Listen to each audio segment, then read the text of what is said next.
വീട് വാങ്ങുന്ന ടൈം എന്ന് പറഞ്ഞു കഴിഞ്ഞാൽ ഇൻട്രസ്റ്റ് റേറ്റ് ഒരുപാട് കൂടി നിൽക്കുന്ന ഒരു ടൈം. കഴിഞ്ഞ ഡിസംബർ വരെ നമ്മൾ ഷെയർഡ് അക്കോമഡേഷൻ നന്നായിട്ട് സേവ് ചെയ്യാൻ പറ്റും. ഇപ്പൊ ഞങ്ങളുടെ മന്ത്ലി എക്സ്പെൻസും എല്ലാം മാറും. ഡിസിഷനിൽ റിഗ്രറ്റ് ചെയ്യുന്നുണ്ടോ? കുറച്ച് ഇപ്പൊ വാങ്ങുന്നത് ഒട്ടും ശരിയായ തീരുമാനമല്ല. മോർഗേജ് ഉണ്ട്, കാരണം മോർഗേജ് പറഞ്ഞപ്പോ ഞങ്ങൾക്ക് നല്ലൊരു എമൗണ്ട് ഉണ്ട്. ഹായ് ഓൾ, LSTEPSന്റെ ഒരു പുതിയ വീഡിയോയിലേക്ക് എല്ലാവർക്കും സ്വാഗതം. എല്ലാവരും സുഖമായിട്ടിരിക്കുന്നു വിശ്വസിക്കുന്നു. അപ്പം ഞങ്ങളുടെ ഹൗസ് ബൈയിങ് ജേർണി സ്റ്റാർട്ട് ചെയ്തിട്ട് ഇപ്പൊ ഏകദേശം ഒരു മാസം കഴിഞ്ഞല്ലേ? ഒരു മാസം നമ്മൾ ഡിസംബറിലാണ് ഡിസംബറിൽ മൂവ് ചെയ്തു. അപ്പം ഒരു മാസം കഴിഞ്ഞു. അപ്പൊ എനിക്ക് സോനു അന്ന് നമ്മൾ വീട് വാങ്ങുന്ന വീഡിയോയിൽ മാത്രമേ ഉണ്ടാകുന്നുള്ളൂ. പിന്നെ ഞാൻ ഒറ്റയ്ക്കായിരുന്നു വീഡിയോ ഇട്ടെ. അപ്പൊ ഇന്ന് എന്തായാലും സോനുവിനെ കൂടെ ഉൾക്കൊള്ളിച്ചുകൊണ്ട് ഞങ്ങൾ രണ്ടുപേരും കൂടെ ഞങ്ങളുടെ ഒരു ലൈഫ് ജേർണി എങ്ങനെയാണ് പോകുന്നതെന്ന് പറയാമെന്ന് വിചാരിക്കുന്നു. അപ്പൊ ഒരിക്കൽ കൂടി LSTEPSന്റെ വീഡിയോയിലേക്ക് എല്ലാവർക്കും സ്വാഗതം.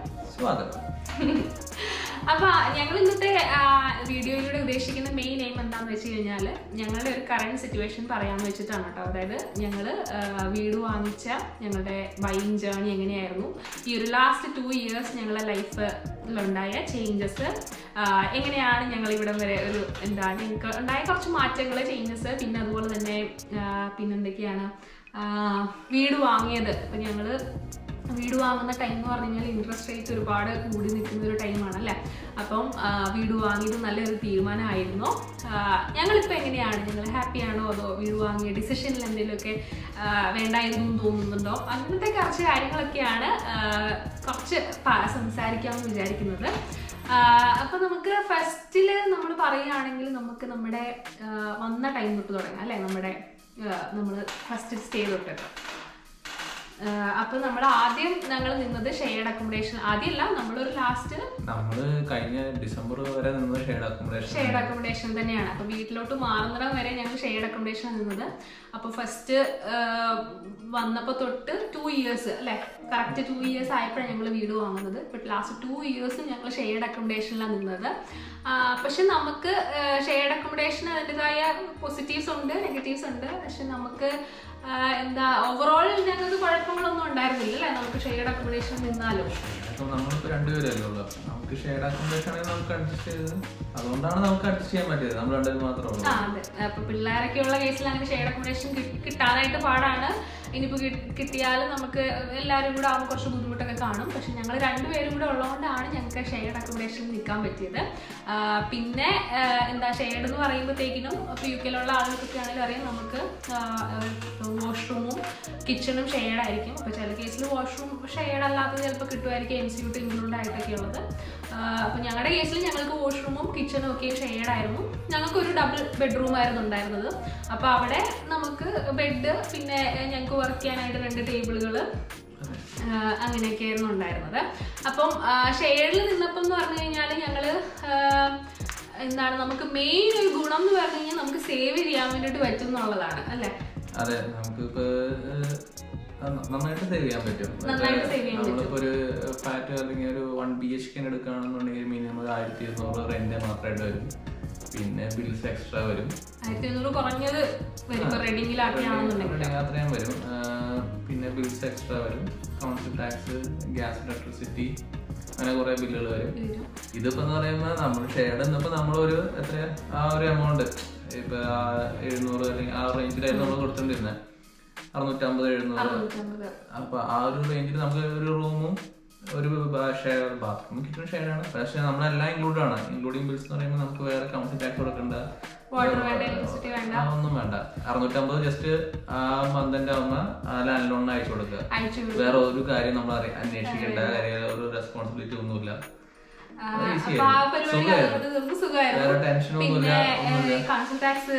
ഡെബിറ്റ് ഇടണം, ഇലക്ട്രിസിറ്റി അടയ്ക്കുന്നത് അല്ലെങ്കിൽ അങ്ങനത്തെ ഒന്നും നമ്മൾ ബോധേടാവേണ്ട കാര്യമില്ല. മന്ത്ലി ടെൻഷൻ ഫ്രീ ആയിരുന്നു.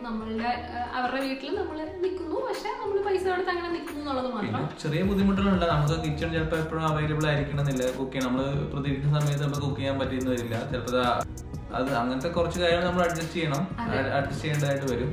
പിന്നെ ഇപ്പൊ നമുക്കൊരു ടൈം ഒക്കെ അറിയാമെങ്കിൽ ഒന്നെങ്കിൽ വേറെ ആളുകൾ കുക്ക് ചെയ്യുന്നതിന് മുന്നേ ആയിട്ട് നമ്മൾ കുക്കിംഗ് നമ്മുടെ പ്ലാൻ ചെയ്യുക, അല്ലെങ്കിൽ അവർ ചെയ്തതിന് ശേഷമായിട്ട് നമ്മൾ പ്ലാൻ ചെയ്യുക. പിന്നെ നമ്മളങ്ങനെ നോക്കിയല്ലേ, നമ്മളങ്ങനെ അഡ്ജസ്റ്റ് ചെയ്തുകൊണ്ട് നമുക്ക് അത്ര വലിയ പ്രശ്നങ്ങളൊന്നും തോന്നിയില്ല. പിന്നെ ചെറിയ പ്രൈവസി ഉണ്ട്, പ്രൈവസി ഇഷ്യൂസ്.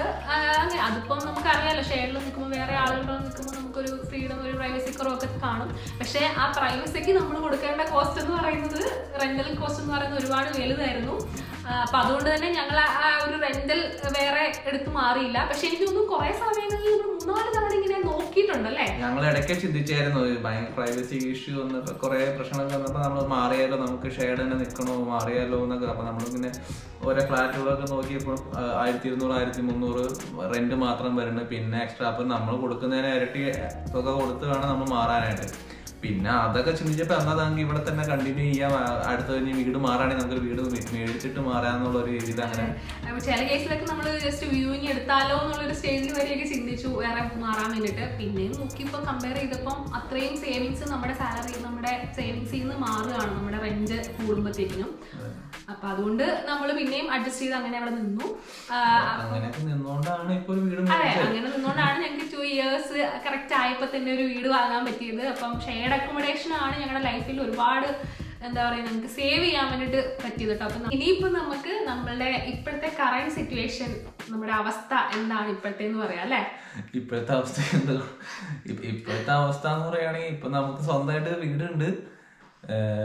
അപ്പൊ അതിൻ്റെതായ റെസ്പോൺസിബിലിറ്റീസും കാര്യങ്ങളൊക്കെ ഒരുപാടുണ്ട്. കാര്യം നമ്മളിപ്പോ ഷെയർഡ് നിന്നപ്പോ ഉള്ള പോലെ അല്ലല്ലോ. ഷെയർഡ് ആകുമ്പോൾ നമ്മളൊന്നും അറിയേണ്ട കാര്യമില്ല. നമുക്ക് ആ ഒരു ബില്ല്, ആ ഒരു റെന്റ് കൊടുത്തു കഴിഞ്ഞാൽ നമ്മുടെ എല്ലാം തീർന്നു. ഇപ്പൊ ആണെങ്കിൽ നമുക്ക് മോർഗേജ് ഉണ്ട്. കാരണം മോർഗേജ് പറഞ്ഞപ്പോ ഇപ്പൊ ഞങ്ങൾക്ക് നല്ലൊരു എമൗണ്ട് ഉണ്ട്. ഇപ്പൊ ഞങ്ങള് ഇൻട്രസ്റ്റ് ഒക്കെ വളരെ കൂടി നിൽക്കുന്ന സമയത്താണ് ഞങ്ങൾ എടുത്തത്. പിന്നെ ഞങ്ങൾ കുറച്ച് നാളൊക്കെ വെയിറ്റ് ചെയ്ത് കുറയുന്നൊക്കെ വിചാരിച്ച് വെയിറ്റ് ചെയ്തെങ്കിലും പക്ഷെ കുറയൊന്നും കണ്ടില്ല. പിന്നെ നമുക്ക് പ്രെഡിക്റ്റ് ചെയ്യാൻ പറ്റില്ലല്ലോ എപ്പോഴാണ് മോർഗേജ് കുറയുക. നമ്മള് അങ്ങനെയാണെങ്കിൽ നമ്മൾ എത്ര നാൾ വെയിറ്റ് ചെയ്യേണ്ടി വരും. പിന്നെ അങ്ങനെയൊക്കെ ചിന്തിച്ചപ്പോ നമുക്ക് എന്തായാലും എടുക്കാം. പക്ഷെ നമുക്കൊരു 2024 ഒരു വീട് വാങ്ങണം ഒരു ആഗ്രഹം, ഒരു പ്ലാനും ഒക്കെ ഉണ്ടായിരുന്നു. 24 എന്തായാലും ഞങ്ങൾക്ക് മേടിക്കണം തന്നെ ഉണ്ടായിരുന്നു. പിന്നെ ഞങ്ങള് പിന്നെ ആകെ ഒരു പ്രശ്നം എന്ന് പറഞ്ഞത് ഈ ഇൻട്രസ്റ്റ് റേറ്റ് കൂടി നിൽക്കുന്നു, അത് കുറയോ ഇല്ലയോ അങ്ങനെ ഒരു ചിന്തയായിരുന്നു. പിന്നെ ഒരു സംശയം എന്ന് പറഞ്ഞു കഴിഞ്ഞാല് നമ്മൾ വാങ്ങിച്ചു കഴിയുമ്പോ ഇനി ഭയങ്കരമായിട്ട് 1 ഒക്കെ ആയിരുന്നല്ലോ, അതുപോലെ കുറഞ്ഞാ പിന്നെ നമ്മൾ 2 years ആ ഫിക്സഡ് നമ്മൾ എടുക്കുന്നുണ്ടെങ്കിൽ ആ 2 years കഴിയണം നമുക്ക് അതിൽ കിട്ടാൻ. അപ്പൊ അതൊരു പക്ഷെ ഇതുവരെ അങ്ങനെ കുറഞ്ഞിട്ടില്ല. ഇനിയിപ്പോ അറിയില്ല കുറയുന്നുള്ള വിശ്വാസത്തിലാണ് നിൽക്കുന്നത്. നമ്മളിപ്പോ 2 കൊല്ലത്തൊക്കെ 2 year ഫിക്സഡ് ആണ് എടുത്തത്. അപ്പൊ 2 കൊല്ലം കഴിയുമ്പോ വീണ്ടും നമുക്ക് മോർഗേജ് മാറ്റി എടുക്കേണ്ടി വരും. പിന്നെന്താ ഇനിയിപ്പോ നമ്മളുടെ നമുക്ക് മോർഗേജ് ഉണ്ട് ഇപ്പോഴത്തെ നമ്മുടെ നോക്കുകയാണെങ്കിൽ. പിന്നെ അഡീഷണൽ എന്തൊക്കെയാ നമുക്ക് അഡീഷണൽ ആയിട്ട് നമുക്ക് ഒരുപാടുണ്ട്. ഇപ്പൊ നമുക്ക് കൗൺസിൽ ടാക്സ് വരുന്നുണ്ട്. പിന്നെ ഇലക്ട്രിസിറ്റി ഗ്യാസ് ബില്ല് കൊടുക്കണം. പിന്നെ വാട്ടർ കൊടുക്കണം.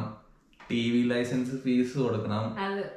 പിന്നെ എന്തുട്ടാ, പിന്നെ ബ്രോഡ്ബാൻഡിന്റെ പൈസ കൊടുക്കണം. ബ്രോഡ്ബാൻഡ് ഞാനത് വിട്ടുപോയി. ബ്രോഡ്ബാൻഡ് ഉണ്ട്, വാട്ടർ പറഞ്ഞു. പിന്നെ വീട് മാറുമ്പോൾ കുറെ എക്സ്പെൻസ് സെപ്പറേറ്റ് ഉണ്ട്. വീട്ടിലെ മെയിൻ്റെനൻസ് പണികൾക്ക് നമ്മൾ നമ്മുടെ പോക്കറ്റിൽ തന്നെ പൈസ ഇറക്കി നമ്മൾ വീട് മെയിൻറ്റെയിൻ, നമ്മൾ വീട് മേടിച്ചാൽ വീട് മെയിൻറ്റെയിൻ ചെയ്യണമല്ലോ. ഇനിയിപ്പോ എല്ലാ ചെലവുകളും ഇനി കഴിഞ്ഞ കൊല്ലത്തെ പോലെ ആയിരിക്കില്ല. ഇനിയിപ്പോ ഞങ്ങളുടെ മന്ത്ലി എക്സ്പെൻസും എല്ലാം മാറും, സേവിങ്സ് മാറും. പിന്നെ സ്വന്തമായിട്ട് ഒരു പ്രോപ്പർട്ടി ഇവിടെ ഉണ്ട്. പിന്നെന്താ, പിന്നെ എനിക്ക് ഏറ്റവും വലിയ സന്തോഷം എന്ന് പറയുന്നത് എനിക്ക് സ്വന്തമായിട്ട് റൂമുണ്ട് എനിക്ക് മീറ്റിംഗ് അറ്റൻഡ് ചെയ്യാൻ വേണ്ടിയിട്ട്. കാരണം നേരത്തെ ഷെയർഡ് അക്കോമഡേഷൻ ഇതുമ്പോൾ ഏറ്റവും ഭയങ്കര ഒരു പ്രശ്നം ഞങ്ങൾക്ക് തോന്നിയിട്ടുള്ള വേറെ ഒരു കുക്കിങ്ങോ വാഷ്റൂമോ ഒന്നും പ്രശ്നമായിട്ട് തോന്നിയിട്ടില്ല. ഞങ്ങൾക്ക് ഞങ്ങളുടെ മീറ്റിംഗ് ടൈമുകൾ കോൺഫ്ലിക്റ്റ് ആണ്. അപ്പം രണ്ടുപേരും ഒരു റൂമിന്റെ മൂലയ്ക്ക് ഇരുന്ന് സംസാരിക്കുമ്പോൾ ഭയങ്കര പയ്യെ സംസാരിച്ചാലും ഞങ്ങൾ ലാസ്റ്റ് അടിയാവും. കാരണം ഒരാളുടെ മൈക്കിലൂടെ മറ്റേ ആളുടെ സൗണ്ട് കേൾക്കും. അപ്പൊ നമ്മൾക്ക് ഇടയ്ക്ക് മ്യൂട്ട് ചെയ്തു, അങ്ങനെയൊക്കെ ഭയങ്കരമായിട്ട്. പക്ഷെ ഞങ്ങൾ പല മീറ്റിംഗിലും എന്റെ ടീമിൽ നിന്ന് തന്നെ അവർ മ്യൂട്ട് ചെയ്തിട്ടുണ്ട് ഇവളുടെ സൗണ്ട് കേൾക്കുന്നുണ്ട്. പക്ഷെ നമുക്ക് വേറെ ഓപ്ഷൻ ഇല്ല, വേറെ എവിടെയും പോയി മീറ്റിംഗ് അറ്റൻഡ് ചെയ്യാൻ പറ്റില്ല. പക്ഷെ ഞങ്ങൾ ഇങ്ങനെ പയ്യൊക്കെ പറഞ്ഞ് അഡ്ജസ്റ്റ് ചെയ്തു. പക്ഷെ ഇപ്പൊ നമുക്ക് വിശാലമായിട്ട് ഇപ്പൊ നമുക്ക് സെപ്പറേറ്റ് റൂമൊക്കെ ഉള്ളതുകൊണ്ട് അവിടെ 2 റൂമിൽ ഇരുന്നാണ് വർക്ക് ചെയ്യുന്നുണ്ട്. അതുകൊണ്ട് ഇപ്പൊ മീറ്റിംഗ്സ് അങ്ങനെ കോൺഫ്ലിക്ട്സ് വരുന്നില്ല, അങ്ങനെ പ്രശ്നങ്ങളൊന്നും വരുന്നില്ല. അത് എനിക്കൊരു ഭയങ്കര എന്താ നമുക്കൊരു എനിക്ക് അതൊരു ഇതായിട്ട് തോന്നി കേട്ടോ, ഒരു പ്ലസ് ആയിട്ട്. ഇവിടെ വന്നതുകൊണ്ട് പെട്ടെന്ന് നമുക്ക് വേറെ റൂമിലേക്ക് ഇരുന്ന് അറ്റൻഡ് ചെയ്തൊക്കെ മീറ്റിംഗ്സും വർക്കും ഒക്കെ ആണെന്നുണ്ടെങ്കിലും എനിക്ക് തോന്നുന്നു വേറൊരു കാര്യം എന്ന് പറഞ്ഞു കഴിഞ്ഞാൽ നമുക്കിപ്പോൾ നാട്ടിൽ നിന്ന് ഫാമിലീനെയൊക്കെ കൊണ്ടുവരണമെന്നുണ്ടെങ്കിൽ നമുക്ക് ഷെയർഡ് അക്കോമഡേഷനിൽ ഇതൊന്നും കൊണ്ടുവരാൻ വേണ്ടിയിട്ടൊന്നും പറ്റില്ലല്ലോ. ഫാമിലിനെയൊക്കെ കൊണ്ടുവരണമെന്നുണ്ടെങ്കിൽ നമുക്ക് പ്രശ്നമില്ല, നമുക്ക് വീണ്ടും ഇങ്ങോട്ട് കൊണ്ടുവരാം. പിന്നെ ഫ്രണ്ട്സ് ഒക്കെ ആണെങ്കിലും ഇപ്പം പ്രത്യേകിച്ച് നമ്മുടെ നാട്ടിലെ മിക്ക ആളുകളും ഇവിടെയുണ്ട്. അപ്പം നമുക്ക് നേരത്തെ കാര്യത്തിൽ ഞങ്ങൾക്ക് ഞങ്ങളുടെ സ്ഥലം ഇവിടെയാണെന്ന് പറയാനേ നമുക്ക് പറ്റുള്ളൂ, നമ്മുടെ വീട്ടിലോട്ടൊന്നും ആരെയും ക്ഷണിക്കാനൊന്നും പറ്റില്ലായിരുന്നു. ഇപ്പൊ നമുക്ക് ഹാപ്പിയാണ്, എല്ലാവരെയും വീട്ടിലേക്ക് വരാമെന്ന് പറഞ്ഞിട്ട് നമുക്ക് വിളിക്കാൻ വേണ്ടിയിട്ട് പറ്റും. പിന്നെ നമുക്ക് വീഡിയോസ് ഇപ്പം ഇവിടെ വീട്ടിൽ നമുക്ക് നമ്മുടെ വീട്ടിൽ നിന്നിട്ട് വീഡിയോസ് ഒക്കെ എടുക്കാൻ വേണ്ടിയിട്ട് സ്ഥലമുണ്ട് ഇഷ്ടം പോലെ. എവിടെ കിച്ചണിലോ റൂമിലോ എവിടെ വേണേലൊക്കെ പോയി എടുക്കാം. പിന്നെ ഇപ്പം നിലവിൽ നമുക്ക് വീഡിയോസിൽ നമ്മൾ എന്താ പറയുക, നമുക്ക് ഫർണിച്ചേഴ്സും കാര്യങ്ങളൊന്നും കിട്ടാത്തതുകൊണ്ടാണ് നമ്മളങ്ങനെ വേറെ സ്ഥലങ്ങളിലൊന്നും ഇരുന്ന് വീഡിയോസ് ഒന്നും ചെയ്യാത്തത്. നമ്മളിപ്പോ ഇങ്ങോട്ട് മാറിയെങ്കിലും വീട് ഇപ്പോഴും എംപ്റ്റി ഹൗസ് ആയിട്ട് തന്നെ കിടക്കുന്നത്, നമ്മുടെ ഫർണിച്ചറൊന്നുമില്ല. ഇപ്പൊ നമ്മൾ ഫർണിച്ചറെല്ലാം ഓർഡർ ചെയ്തിട്ടുണ്ട്, പക്ഷെ അത് വരാനായിട്ട് നമുക്ക് 2 മാസത്തെ ഒരു താമസമുണ്ട്. നമ്മളിപ്പോൾ ഏത് ഫർണിച്ചർ ഇപ്പോൾ മേടിക്കുകയാണെങ്കിലും ബെഡ് ആണെങ്കിലും ഡൈനിങ് ടേബിൾ ആണെങ്കിലും സോഫ ആണെങ്കിലും നമുക്ക് 2 മാസത്തെ ഒരു ഡിലേ അവർ പറയുന്നുണ്ട് നമ്മളിത് ഓർഡർ ചെയ്ത് കിട്ടാനായിട്ട്. അപ്പം നമുക്ക് നമ്മുടെ ഫർണിച്ചറെല്ലാം ഫെബ്രുവരി അവസാനമൊക്കെ ആവും വരാനായിട്ട്. അപ്പൊ അതുകൊണ്ട് എംറ്റി ആണ്. പിന്നെ നമ്മൾ നമ്മുടേതായിട്ടുള്ള ചെറിയ ചെറിയ അപ്ഗ്രേഡേഷൻസും കാര്യങ്ങളൊക്കെ നമ്മൾ ചെയ്തുകൊണ്ടിരിക്കുന്നേ ഉള്ളൂ സൈഡിലൂടെ. അതൊക്കെ കഴിഞ്ഞ് ഫർണിച്ചറൊക്കെ കിട്ടിക്കഴിഞ്ഞാൽ നമ്മളൊരു എന്താ ഫുൾ ഒരു ഹൗസിലേക്ക് അല്ലേ, എല്ലാ കാര്യങ്ങളും ഉള്ള ഒരു ഹൗസിലേക്ക് അത് മാറുള്ളൂ. പക്ഷെങ്കിൽ നമുക്ക് വീഡിയോസ് ഇപ്പൊ നേരത്തെ ഷെയർഡൊക്കെ ആയിരുന്നപ്പോൾ ഞങ്ങൾക്ക് ഒരു റൂമിൽ നിന്നിട്ട് വീഡിയോസ് ഒന്നും എടുക്കാൻ പറ്റത്തില്ല, അതുപോലെ തന്നെ കുക്കിംഗ് വീഡിയോസ് ഒന്നും ചെയ്യാൻ പറ്റില്ല. അപ്പൊ അതുകൊണ്ടാണ് വീട്ടിലുള്ള ഒരു വീഡിയോസ് നമ്മൾ ചെയ്തിട്ടില്ല, ആകെ ഒരു വീഡിയോ 1-2 വീഡിയോ മാത്രമേ വീട്ടിൽ ഏതോ 2 എന്തോ ജസ്റ്റ് പാക്കിംഗ് വീഡിയോസ് അങ്ങനത്തെ മാത്രമേ ചെയ്തിട്ടൊക്കെ ഉള്ളൂ, വേറെ ഒന്നും ചെയ്തിട്ടില്ല. അപ്പൊ ഇനിയിപ്പോൾ നമുക്ക് ഫ്രീക്വന്റ് ആയിട്ട് വീഡിയോസ് ഒക്കെ എടുക്കാനും ഇടാൻ വേണ്ടിയിട്ടൊക്കെ പറ്റും. അതൊരു വലിയൊരു അഡ്വാൻറ്റേജ് ആയിട്ട് തോന്നുന്നു. പിന്നെ എന്താണ് ഇനിയിപ്പോൾ നമുക്ക് നമ്മുടെ എന്താ നമ്മൾ ഹാപ്പി ആണോ അല്ലയോ എന്നുള്ളത് നോക്കാം അല്ലേ. നമ്മൾ ഡിസിഷനിൽ റിഗ്രറ്റ് ചെയ്യുന്നുണ്ടോ, കുറച്ചുകൂടെ വെയിറ്റ് ചെയ്യാനും എന്തെങ്കിലുമൊക്കെ തോന്നുന്നുണ്ടോ എന്നുള്ളത്. ഡിസിഷനിൽ ഒരിക്കലും ഞാൻ റിഗ്രറ്റ് ചെയ്യുന്നില്ല. ഞാനില്ല. വീട് മേടിച്ചത് ഇപ്പൊ നമുക്ക് ഞാൻ വളരെ സന്തോഷമാണ്, ഹാപ്പിയാണ്. അതെ, ഹാപ്പിയാണ്. അപ്പൊ ഞങ്ങൾക്ക് കിട്ടിയ വീടില്, ഞങ്ങൾ വാങ്ങിയ വീടിലും ദൈവം സഹായിച്ച് നല്ലൊരു വീട് ഞങ്ങൾക്ക് വാങ്ങാൻ പറ്റി. അപ്പം ഞങ്ങൾക്കുള്ള ഈ ഒരു അവസ്ഥയിൽ നമ്മൾ ഹാപ്പിയാണ്. പിന്നെ എന്താണ് നമ്മൾ ഒരുപാട് ആഗ്രഹിച്ച് ഇരുന്നല്ലേ, 2 വർഷം ആഗ്രഹിച്ച്. അതെ, ഞങ്ങള് ഇനി ഷെയർഡ് അക്കോമഡേഷൻ മാറുകയാണെങ്കിൽ നമ്മൾ ഇനി ഒരു പുതിയ വീട് മേടിച്ചിട്ട് മാറുള്ളൂ എന്നൊക്കെ ഞങ്ങൾ പിന്നെ തീരുമാനമെടുത്ത്. പിന്നെ അതിൽ സ്ഥലത്തിലൊരു കൺഫ്യൂഷൻ ഉണ്ടായിരുന്നു, സ്റ്റീവനേജ് വേണോ റെഡിങ് വേണോ. 2 സ്ഥലത്തായിട്ടാണ് ഞങ്ങൾ UK താമസിച്ചിട്ടുള്ളത്. ഫസ്റ്റ് ഞങ്ങൾ വന്ന സമയത്ത് താമസിച്ചുകൊണ്ടിരുന്നത് സ്റ്റീവനേജിലായിരുന്നു, ജോലത്തോളം അവിടെ ആയിരുന്നു. പിന്നെ ജോലി സംബന്ധമായിട്ടാണ് ഞങ്ങൾ പിന്നെ റെഡിങ്ങിലോട്ട് മാറിയത്. ഓവറോൾ ഞങ്ങളുടെ ഇതിൽ ഹാപ്പിയാണ്. പിന്നെ മോർഗേജ് ഒക്കെ ഇനി വരും സമയങ്ങളിൽ കുറയും നമുക്ക് പ്രതീക്ഷിക്കാം. അതെ, അതിലാണ് പ്രതീക്ഷ. 2 കൊല്ലം ഫിക്സ്ഡ് ആയിട്ടാണ് നമ്മൾ എടുത്തേക്കുന്നത്. 2 കൊല്ലം നമുക്ക് ഇനി അന്നേരത്തെ ഇൻട്രസ്റ്റ് പോലെ കൂടുകയാണെങ്കിൽ കൂടുതൽ അടയ്ക്കേണ്ടി വരും, കുറവാണെങ്കിൽ നമുക്ക് അത്രയും സന്തോഷം. അങ്ങനെ ഒരു ഇതിൽ പോകുന്നു. പിന്നെ ഇനിയിപ്പോ നമുക്ക് നമ്മളുടെ ഇപ്പം നമുക്കിനിയിപ്പം വീട് വാങ്ങാനായിട്ടൊക്കെ ഇരിക്കുന്ന കുറെ പേരൊക്കെ കാണുമായിരിക്കുമല്ലോ. അപ്പൊ നമ്മളുടെ ഒരു അഭിപ്രായം പറയാം അല്ലെ, എന്ന് വെച്ചാൽ നമ്മുടെ മാത്രം പേഴ്സണൽ അഭിപ്രായമാണ്. ഇപ്പൊ ചിലർ പറയുമല്ലോ വീട് എന്താ പറയാ ഇപ്പൊ വാങ്ങുന്നത് ഒട്ടും ശരിയായ തീരുമാനമല്ല എന്നൊക്കെ ചിലർ പറയും എപ്പോഴാണെങ്കിലും നോക്കാം. അപ്പൊ നമ്മുടെ ഒരു അഭിപ്രായം പറയാമല്ലോ. അതൊക്കെ ഓരോരുത്തരുടെ പേഴ്സണൽ ചോയ്സ് ആണെന്ന് ഞാൻ പറയത്തുള്ളൂ. ഇപ്പൊ നമുക്കിപ്പോ ചോയ്സ് മാത്രമല്ല, സിറ്റുവേഷനും കൂടെ ഉണ്ടല്ലേ. സിറ്റുവേഷനും ഉണ്ട് നമ്മുടെ. ഇപ്പൊ നമുക്ക് കൊടുക്കാനുള്ള ഡെപ്പോസിറ്റ് എമൗണ്ട് നമ്മളുടെ കയ്യിലുണ്ടെന്നുണ്ടെങ്കിൽ നമ്മൾ വീട് മേടിക്കുക എന്നുള്ളതായിരിക്കും എൻ്റെ സജഷൻ.